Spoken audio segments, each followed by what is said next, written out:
Here's your old Uncle Padrino again with another new movie review. And this time, we're going to review Twisters. All right?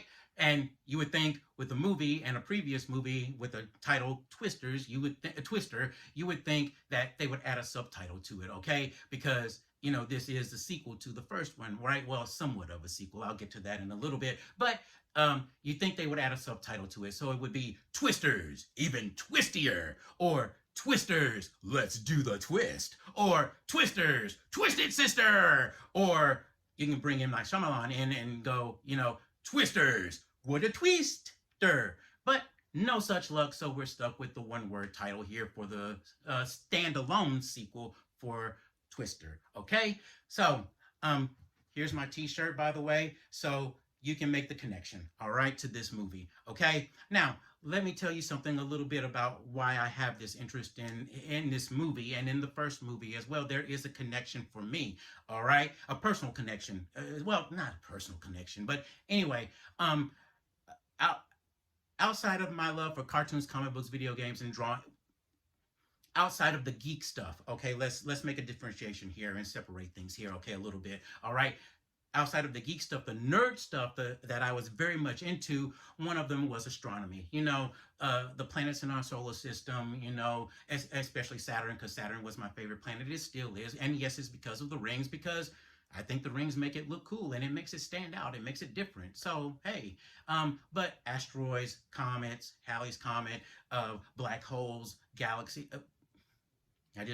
Okay.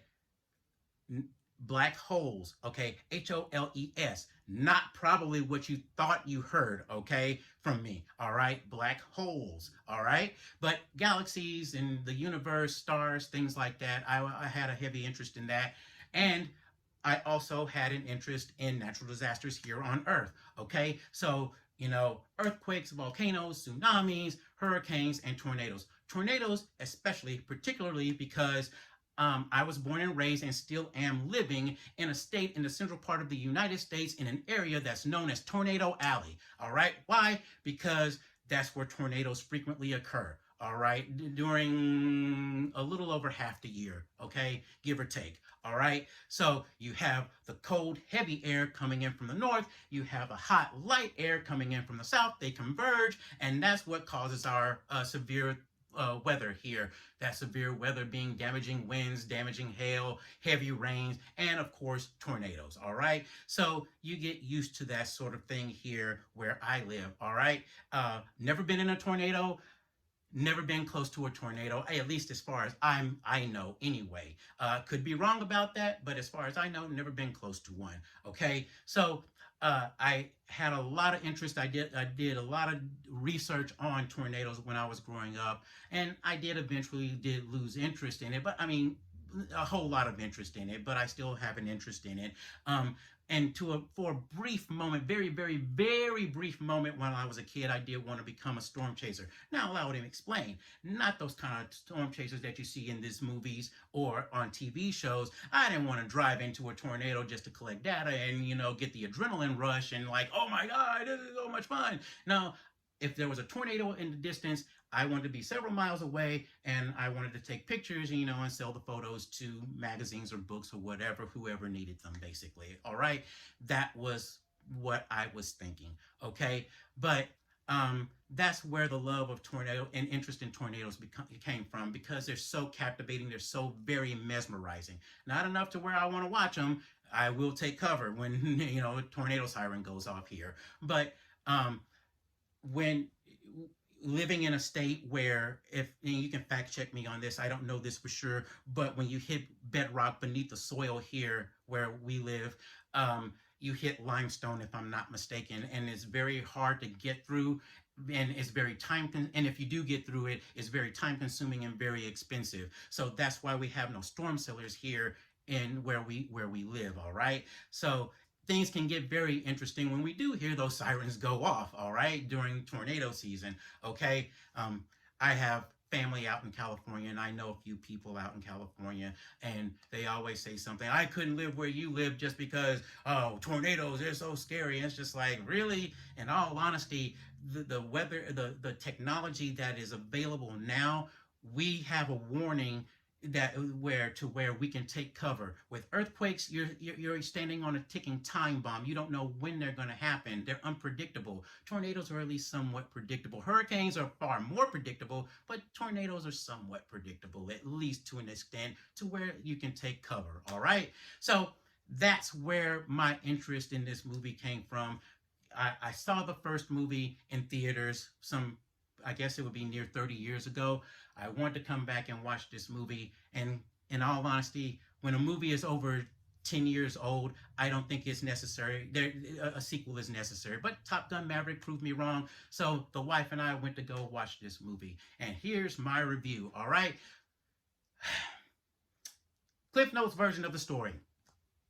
We have a group of college students who need funding for their project, all right?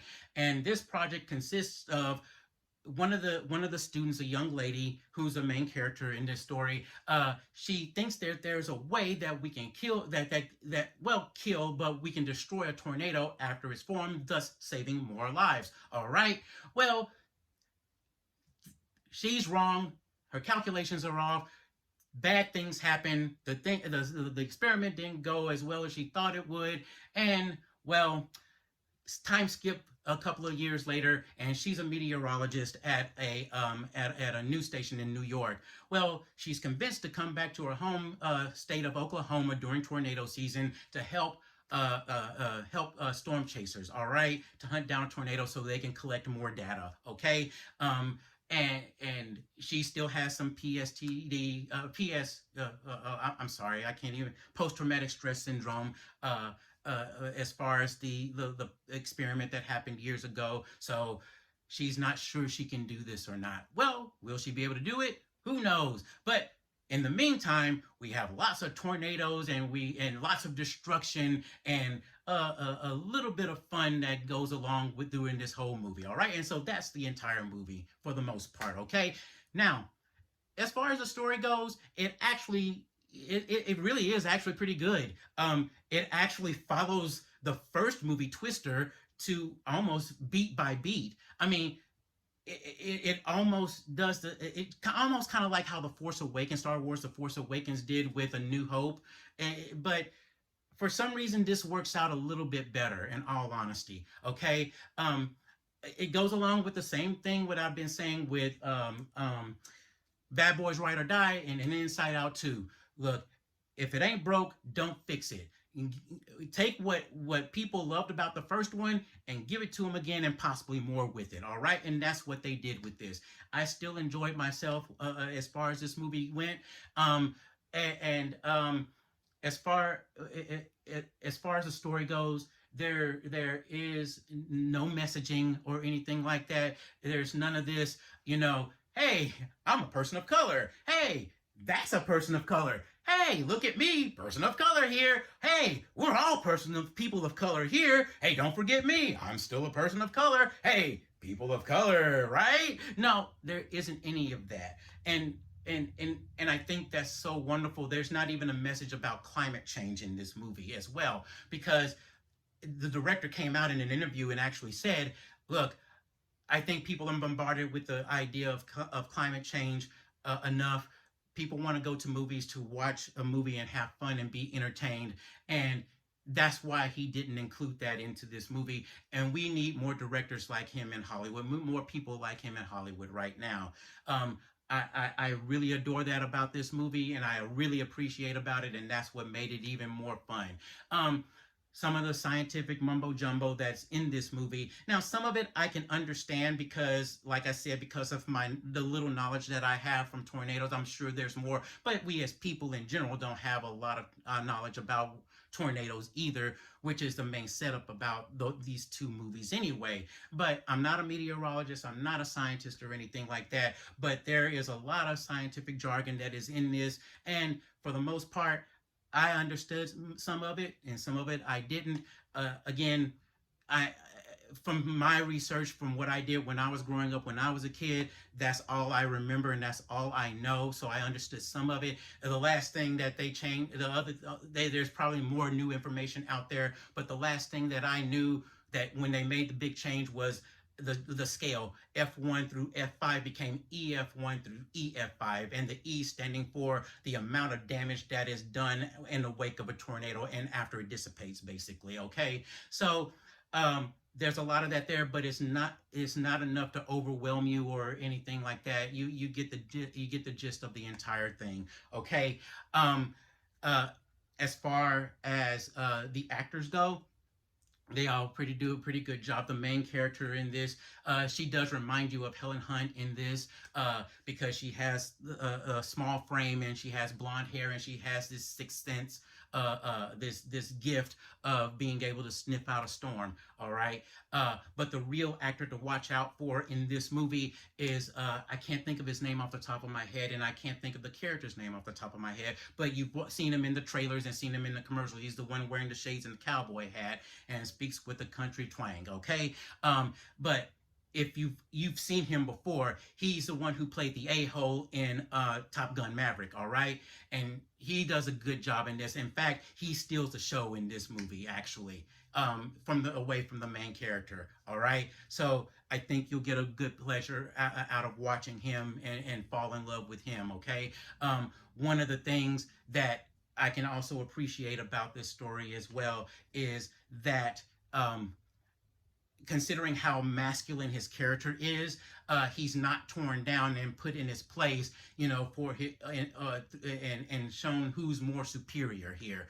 That's the thing about this movie. Everything feels natural. Everybody, yes, it's a very diverse cast, but and despite of race, despite of gender, everybody has a common goal in this, and they're not here just for messaging sake, for DEI or whatever, or for person of color sake or whatever, for diversity, I should say. So it's nice to have that mentality throughout this movie, and everybody's working together. We're not enemies. We're working together. We have a common threat. We want to try to figure this out and what we can do to stop it and help save people's lives, basically. All right. Again, just like the first movie, that's what it comes to: saving people's lives. The more data we can get from these things, because we still don't know very much about them, the more lives we can save. It's the we can create an early warning system, I guess you could say, because I've got better things to do tonight than die. But that's the whole point of this movie, and of the last movie as well. Okay, the CGI effects, they're good as usual. There's not very many CGI effects as far.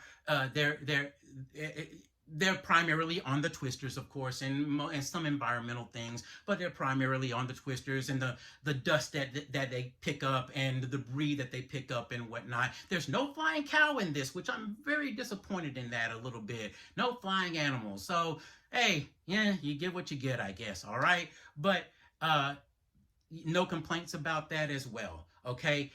One thing that I did forget to mention, as I mentioned with the scientific jargon, I can't remember in the first Twister if there was a person that acted as a link to the audience, from the characters and a link to the audience. What I'm saying is, when the scientific jargon is going on, there's an average guy. He's a reporter. He knows nothing about this. So when the characters are speaking in scientific terms, there's another character there to break it down for him to understand, and for us as the audience to understand as well. So don't be afraid. You won't get lost in this movie as far as what they're talking about. All right. So as with any scientific movie or not sci-fi movie, but a scientific movie, there are some things that you just can't take seriously. All right. I mean, some of it is true. Some of it is not true. You gotta go. You gotta use your critical thinking skills and go, I have a hard time believing that. And that's what I did with this movie as well. It's like, really? Do you really think that can work? But it a movie like, say, like a science movie, sort of like Oppenheimer, where you do have a little bit of an explanation and whatnot. Now, I don't know how much of that in the movie was true or not, or real or not, but the same can be said for this movie. You know, you don't know what, again, use your critical thinking skills in this. I mean, again, you kind of go, do you think that's really possible? I don't believe that, but I mean, all right, but there's some things, like I said, you just can't believe. I mean, but humans have learned how to see clouds to make it rain, so maybe this theory that this young lady has, maybe it will work. Who knows someday? Who knows? All right, so that's about it. As far as this movie goes, as far as about this movie, I mean, I really liked it. Again, keep it simple, stupid. I mean, I have no qualms with. Oh, yes, I do. I have one negative thing about it, actually, and that is the will they, won't they moments in this movie. Okay, what will they, won't they? What I'm talking about is, will they kiss? Will they not kiss? Will they fall in love? Will they not fall in love? Will they go to bed together, or will they not go to bed together? You know, and there was a lot of moments in there where I thought, you know, oh boy, here we go, they're gonna kiss. You know, there's even one part, okay, there's a hotel, well, we know what's gonna probably happen there, but none of it happened, and that's good. I don't like it. It's kind of annoying when that sort of thing happens in some movies, not all movies, but some movies. And I think I get it from my dad. My dad hated it as well. It's that, you know, the world's in danger. Human lives are at stake. Things are in, you know, there's danger everywhere, and you have the two people, male and female, who are trying to fix things and make things right or save the world or whatever. Yet somehow, in some way, at a restful moment, they find time to kiss and do other things. All right, I'm keeping it clean for the kids who may be watching. So that always kind of annoyed me, and it annoyed my dad as well. So I think that's where I got it from. But anyway, like I said, as far as this movie goes, I think you'll like it. If you love the first one, you'll like this one. Personally, I think the first one is better. That's just me personally. Um, and as I mentioned, this is a standalone sequel. That's the term that they're using to describe this movie. There aren't any guest appearances or cameos uh, from any of the surviving actors from the first movie in this at all. There are little connections here and there, very small connections here and there. So you'll find that here, that connect this movie to the first one, but that's as far as it goes. Okay. So, but as far as I'm concerned, full price admission. I thought it was a fun movie, a good popcorn movie that you can just sit back and enjoy and have fun with. And I think you'll love it. All right. Now, there is more thing that I have to say. One more thing that I have to say. Okay. Kids, don't listen to me anymore. And I I'm a bad influence, all right? Why? Let me explain. In the first movie, the first Twister movie, uh it's around 30 years old now at this point. If you haven't watched it already, that's fine. If you decide to watch this and then watch that one, that's fine. But you may have watched it by now. But just in case, as Archer again would say, spoiler alert, the what inspires Helen Hunt's character to become a storm chaser is when she was a kid, her father got killed by a tornado. He got sucked up and got sucked into a tornado. Well, in the movie theater at that time, I laughed because I thought it was funny. Well, guess what? It happens again in this movie too. Not once, but several times. And I laughed again. I'm kind of laughing right now, actually. But I'm in the theater going, and he got sucked in.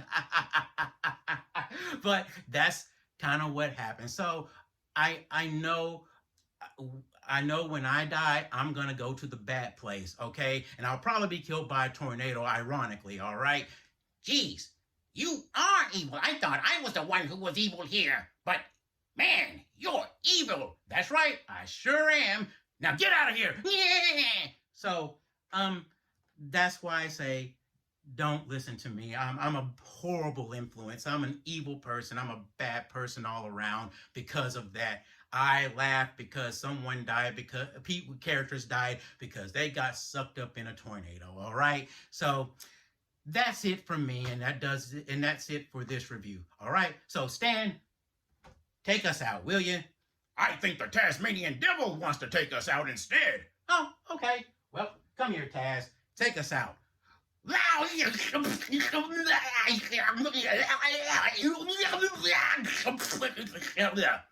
Well, my Tasmanian devilese is a little rusty, but I think he said, that does it for this episode of the No Spoiler Show. And remember, if it's twisted, it must be spoiled. Tune in next time. Until then, Excelsior. Am I right, Taz?